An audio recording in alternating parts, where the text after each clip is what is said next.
Merhaba, bienvenue dans notre chronique sur la vie culturelle et sociale des Stambouliotes. Je vous conseille d'aller découvrir l'exposition des photos de Pierre Loti à la galerie Notre-Dame de Sion. Ces clichés inédits révèlent un panorama d'Istanbul au début du XXe siècle. Mais tout d'abord, qui était cet homme qui semble avoir tant aimé notre pays et que faisait-il ici en 1903 ?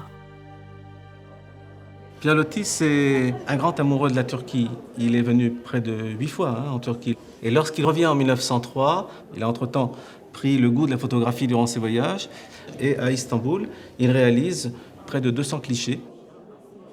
C'est un regard de marin. Loti est alors commandant d'un navire de la marine française, le Vautour, et il est un écrivain réputé. Une certaine partie de ses photographies, manifestement, l'aidait à écrire ses récits de voyage ou certains de ses romans. Excusez-moi, mais qui sont ces femmes ?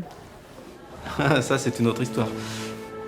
Pierre Loti a été contacté au mois d'avril 1904 par plusieurs femmes anonymes qui lui ont donné des rendez-vous clandestins, et de l'ensemble de cette intrigue va naître son roman, un best-seller, Les Désenchantés. Je ne sais pas pourquoi, mais cette photo m'intriguait. Leia, Zeynour et Nourié. Ces noms m'étaient familiers. Mais pourquoi les Désenchantés ? Et quel rapport avec ce Pierre Loti ? Qui étaient réellement ces femmes ?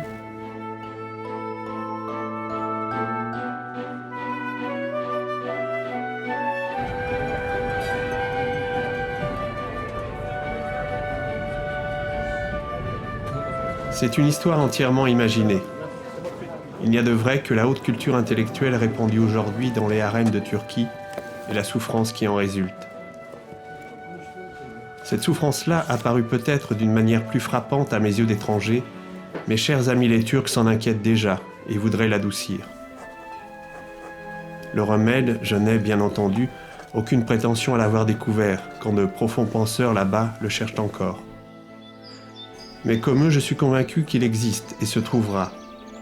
Car le merveilleux prophète de l'islam, qui fut avant tout un être de lumière et de charité, ne peut pas vouloir que des règles édictées par lui jadis deviennent, avec l'inévitable évolution du temps, des motifs de souffrir.